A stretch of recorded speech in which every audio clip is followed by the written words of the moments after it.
and welcome to Voices of Truth, one-on-one with Hawaii's future, brought to you by the McElheny Foundation. I'm Ahu Keikahu Cardwell, and here we are today on the beautiful north shore of Oahu. We have a wonderful guest on the show. Let's go on over here and meet him. Hey, Larry, aloha. How's it? Good, how are you? I'm good. Good to see you. Welcome to the show. Thanks. Tell us where we are today. This is wonderful here. We're at Kokololeo Beach Park, which is in the Ko'olaloa district on the island of Oahu, and it's adjacent. Ko'olaloa is adjacent to the north shore that we all know from surfing and so on and so forth. It's basically one continuous strip of coastline that's serviced by a two-lane country road that runs along. Wow, so we're out in the country, huh? Pretty much. And yeah. Look at this beach. Look at this picture out here. This is like picture postcard stuff. This is why people go, man, I want to move to Hawaii, right? Exactly, yeah. Wow, can we walk down the beach this way? Sure. Wonderful. Well, Larry, I know we wanted to have you on the show here today because you are very passionate, and that's probably all with capital letters, about this area and some stuff that's going on here, yeah? Yes, I am. Tell us about that. What's going on here that your guys are trying to put a screeching halt to and keep from happening? Well, as you said, and as the viewers can see, this is probably one of the most beautiful places on the whole planet. Pristine. Pristine, yes. Yep. And you know, the challenge is everybody else realizes that as well, and they enjoy coming here, for one thing, but there's an element of our society that sees this beauty as a cash cow. As a money maker. As a money maker. As in, they cannot make just a couple $100 or thousands of bucks, but millions. Multi-millions of dollars we're Yeah. talking about. Yeah. The other challenge is that as more and more people come here, we start to approach, if not exceed, what we call the carrying capacity. There's just not enough land area, there's not enough water, there's not enough sewage treatment to accommodate too many more people. So the challenge that we're faced with on this stretch of coastline is that there are tremendous pressures to develop more hotels, more housing, more commercial centers, and so on and so forth, everything that goes along with it. Now, So wait a minute, you mean there are people out there who want to make this like another Waikiki? essentially, yes. Oh my Yes, goodness. essentially, we're really at a crisis point on this island now. The other side of the island, the urban side where Waikiki is pretty much at capacity as far as development. It can't really spread out much more. So the pro-growth powers that be, they look at the beautiful open countryside out here and they see, well, there's a good place to continue the development, pro-development economic model. And for the last 50 or 100 years, the community has come together and said, no, we want to keep this side of the island, keep it country. Where are these people coming from, these developers? Are they from here? Are they from where are they coming from? Well, one of the most controversial proposals that we're faced with right now is at Turtle Bay Resort. Which is right around the Right around the corner. Yeah. It's about 7 or 8 miles from here, from where we are. Uh-huh. And there exists at that location one hotel now. Mm-hmm. And back in the 80s, when the sugar plantation closed in Kahuku, that's next door, the argument was, well, we need some kind of economic activity here, so we're going to build a hotel to put the former sugar workers to work. At that time, there was a 4-lane highway on the books for here. Well, that 4-lane highway is out of the question today, and they're still using the closing of the sugar plantation as an argument that they need to provide jobs. Well, those people are all long gone. Now the owners of that property, the primary owner, as I understand it, is a giant bank, Credit Suisse. Oh, so that's from Europe. Yeah, it's a Switzerland organization, Swiss organization. But so it's kind of the same old story. Offshore investors come to Hawaii, they see an opportunity to make money, buy land, and turn it over and build hotels and so on. That's not the only development that is being proposed for this coastline. Right down the road here, about 2 miles, is a little community called Laie, and there's also what's called the Polynesian Cultural Center, which is, to put it bluntly, in my opinion, it's kind of a glorified amusement park. You can drive by and you can see tour buses and hundreds of cars parked in the parking lot, and so it's a tourist attraction. Very popular, and lots of vehicles coming and going every day. So you have the Polynesian Cultural Center, then you have Brigham Young University, Hawaii, and then you have all the employees and the students and so on there. Well, that group, they are looking to expand, and they need a place to expand. And so they purchased some agricultural land next door, and they basically want to double the density and all the activity that's happening currently. So that's another major, major challenge. So wait a minute, that's in addition to the hotels and all those things we're talking about. They already have a hotel approved there. There's already one in Laie approved. That's not the end of the story. So you have, on this end, you have Laie, Polynesian Cultural Center, Brigham Young, Marriott Hotel, and propose basically doubling that.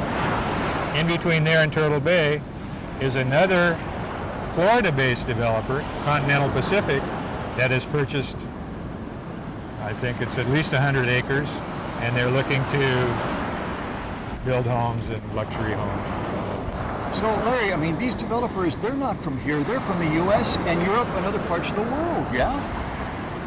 Utah, Salt Lake City, Switzerland, and Florida.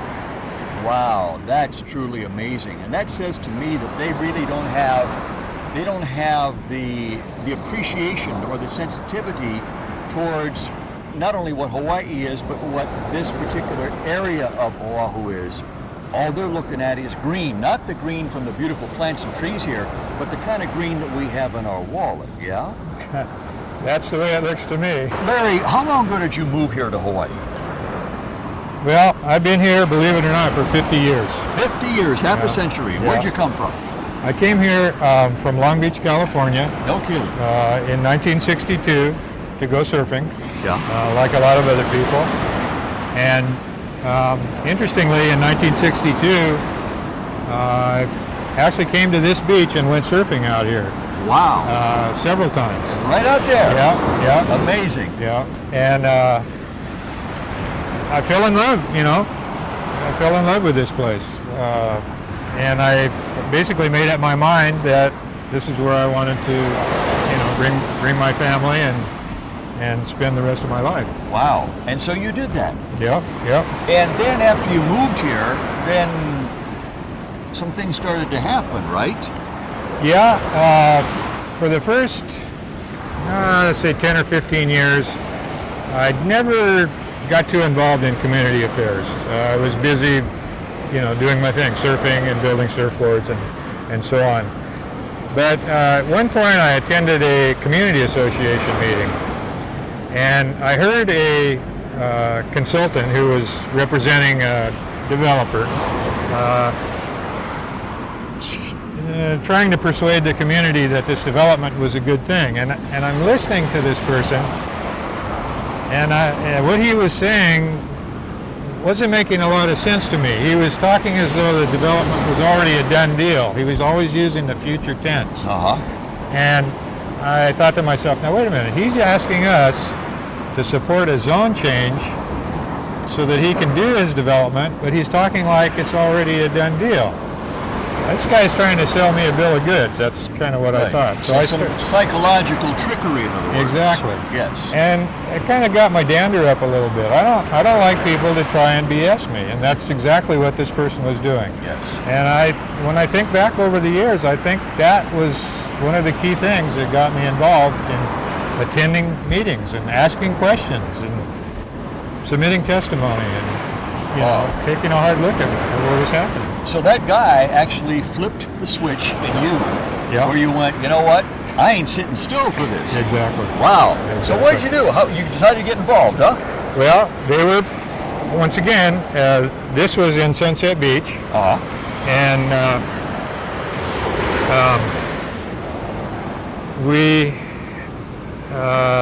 there was a group of us that were concerned about what was being proposed. Okay. There was an 1,100-acre parcel on the plateau up above Sunset Beach Elementary School, which this parcel actually overlooks some of the most famous surf spots, Pipeline, Sunset Beach. And if you spend a lot of time out in the ocean and you're looking back at the coastline, I think most surfers would prefer to look at the natural, pristine coastline. They would prefer not to see luxury homes and, you know, all the stuff that goes along with it. Yeah. And so we said, well, you know, this development proposal doesn't sound like such a good deal. You know, there are all the concerns: traffic, runoff into the ocean, congestion, you know, gentrification, the whole thing.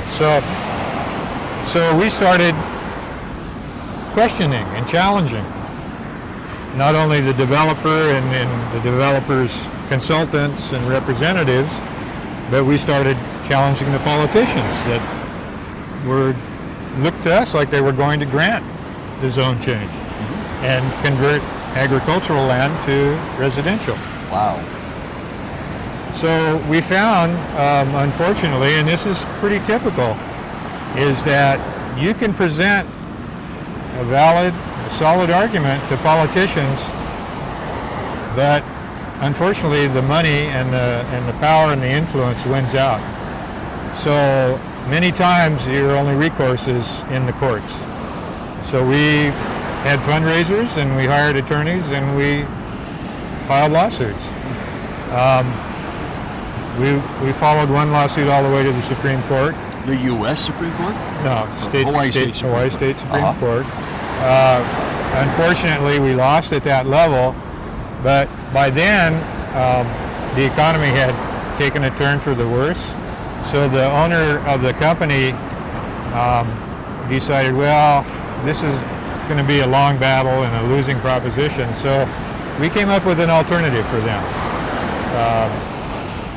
Some friends formed a land trust, and a land trust works with willing owners to preserve open space. Yes. And so we kind of bulldogged the owner and convinced him that it was a good idea to voluntarily preserve the land. Some of that psychological trickery. There you go, yeah. You know what? I'm proud of you.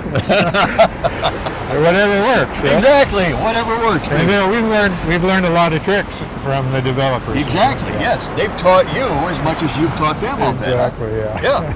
Yeah. So then what? So basically that kind of worked out by itself, huh? Well, it wasn't easy. It's a lot of work. It takes a long time and a lot of work. Yeah, years and years. Like probably 10 or 15 years, maybe even 20 years it took for that.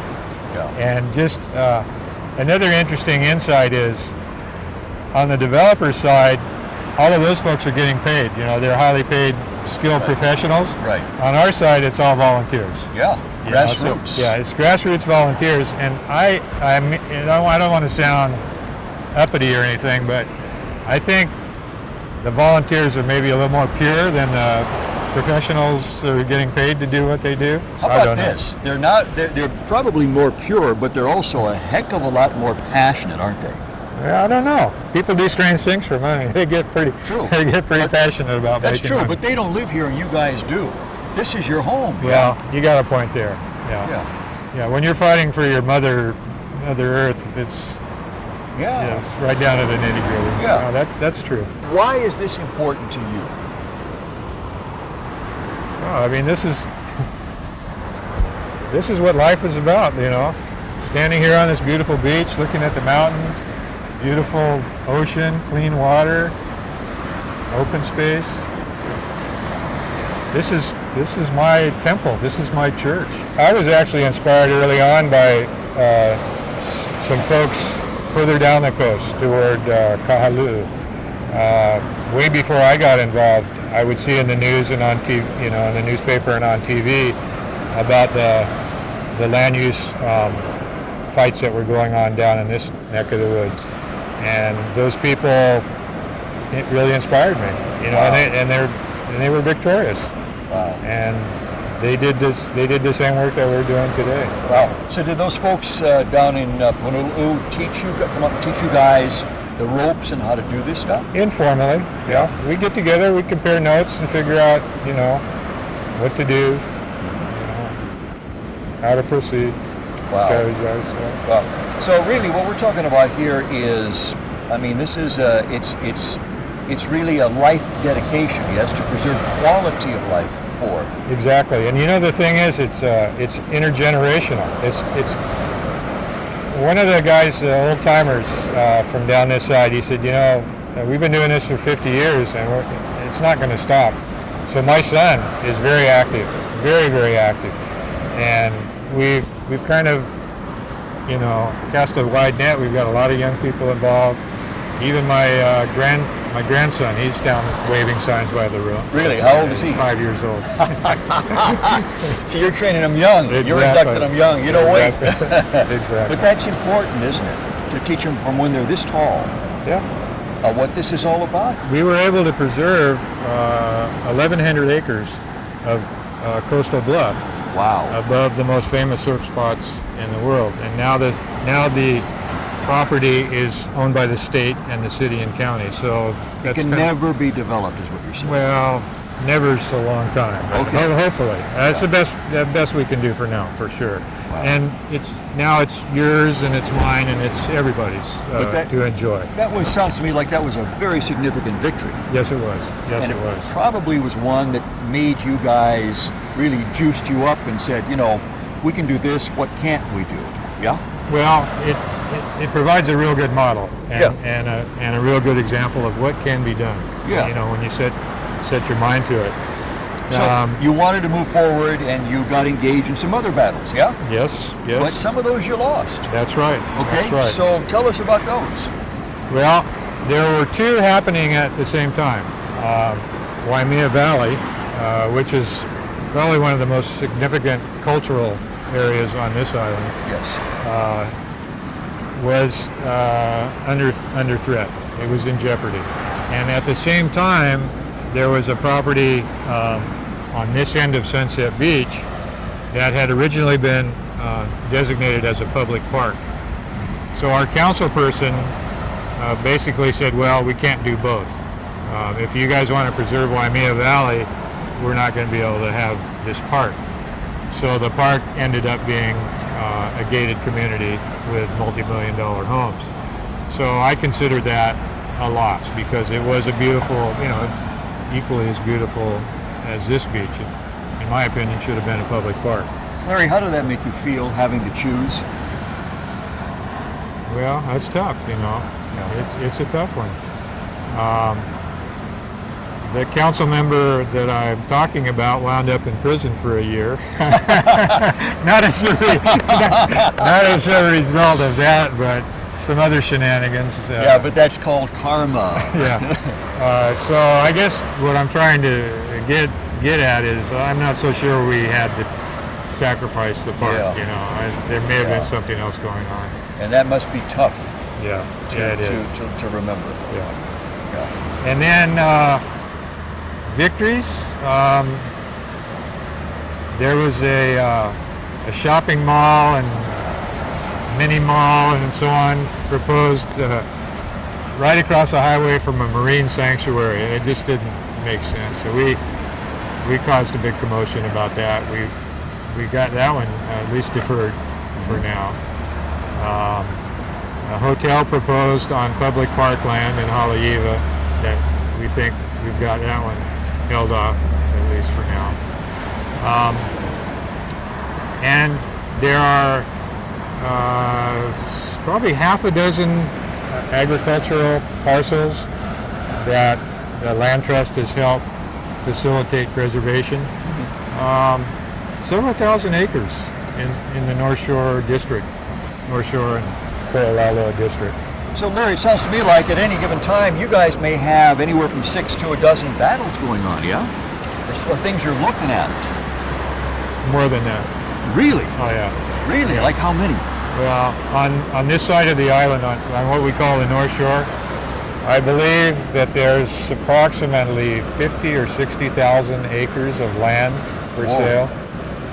Former pineapple land, former sugarcane land. Now, there's been a degree of success in preserving big chunks of that, but a lot of it is vulnerable as we speak. Wow. So you guys got to keep your eyes on a lot of different things. That's right. In terms of things popping all of a sudden. That's right. It's kind of, you guys are kind of like firemen waiting for the bell to ring to go and put the fire out, yeah? Well, we're getting a little better than we were in the early days, Right. because we're not quite so reactive as we used to be. We're trying to be more proactive, and I think we're getting a little better at it. As we bring more people in and we learn, we can kind of see what's going on a little bit. So you're working smarter, not harder. Both. Yeah, you know, this never ends, does it?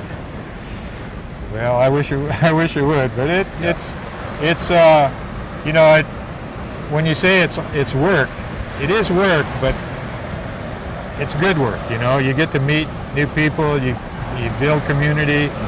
I think there's a Hawaiian word called kuleana, and you know, that word to me is really fascinating. I'm not an expert on Hawaiian language or anything, but I'm pretty sure that kuleana means two things. Number one, it means responsibility. Yeah. Yeah. And so when you think of responsibility, that's kind of like, oh, it's a burden, you know, it's something I have to do. But I'm pretty sure kuleana also means privilege. Yes. And when you turn it around and you think, this is my privilege to do this, then it is a privilege to be here. And it's a privilege to try and preserve. Yes, it is. Kuleana, area of responsibility. It's just like back in old Hawaii, pre-contact Hawaii, where you were given a parcel of land to take care of, and if you didn't, that land was taken away from you and given to somebody else who would. There you go. And they had to malama the aina, Yeah. take care of the land, love the land, nurture the land, because it's your mother. Yeah. And you don't rape your mother, you don't Exactly. pillage your mother, and you don't pour cement over your mother. Exactly. So this has brought the community together over many years, what you've been doing, Yeah. yes? Yeah. Yep. We have I think over 30,000 petitions signed. Wow. People that want to preserve this coastline as it is. Wow. No more concrete. Enough Wow. concrete already. Larry, you know, Voices of Truth One-on-One with Hawaii's Future airs not only throughout Hawaii, but it airs in many parts of the world, in many different cities and, you know, countries. And I'm sure that there are people right now watching you and me saying, you know, I've got that kind of similar situation going on where I live in my community, but I don't know if I could do what Larry has done and the community there. What would you say to them? What message would you give them? Well, I think about this, you know, occasionally, and really what this all comes down to is individual choices. You know, you have, as you're walking down the street, you have the choice. You can go right or left. You know, you can go into McDonald's or you can go somewhere else and buy something to eat. So the point is, make small little choices initially, and if you don't like what you see happening, for example, if you don't like what you see McDonald's doing, don't go there. If you don't like a particular GMO company like Monsanto poisoning the countryside, then find out what products they're selling and boycott them. You know, the point is, little choices, little steps, they all add up, and it's a good place to start. Great, so people don't have to jump out and start to do something big right away. No, They can start with little steps. exactly. And all those little steps lead to some pretty big results down the road, don't they? Exactly. And it's Wow. a good feeling, and you can build on that as you go. And Wow. eventually, you know, you might start off by spending your dollars a little bit differently than you do, or you might vote for somebody else than you would have initially. And lo and behold, you know, a year or two later, you might be city council giving testimony, and who knows, you might run for office one day. You never know. Exactly. You never know. Larry, I want to congratulate you on what you and the community has done here, because the mere fact that you and I are standing right here, right now, and we can look at this pristine, beautiful coastline here on both sides of us. We're surrounded by natural beauty here. Tells me that you guys have won one heck of a lot of rounds in the fight that goes on and on and on. So that's amazing. Mahalo for the work you've been doing. Please keep doing it, and please don't give up. And thank you for being on Voices of Truth One-on-One with Hawaii's Future. And to our viewers, mahalo to you for joining Larry and me on the beach today and learning about what's going on up here and stopping the development, keeping the country. Remember, you can watch us on the web 24/7 on voicesoftruth.tv.com. I'm McElheny Cardwell with the Kiwane Foundation. And until next time, ahui ho!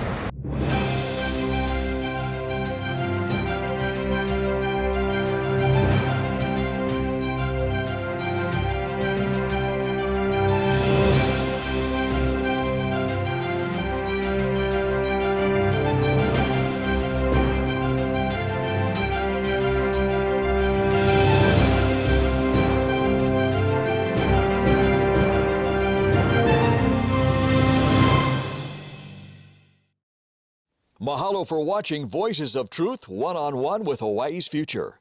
Watch us on the web 24/7 at voicesoftruth.tv.com. You'll find all our shows, including this one, in case you want to see it again or share it with family and friends. Also view our weekly video commentaries at freehawaiitv.com. And check out our blog, published daily, at freehawaii.info. It's all part of the Free Hawaii Broadcasting Network.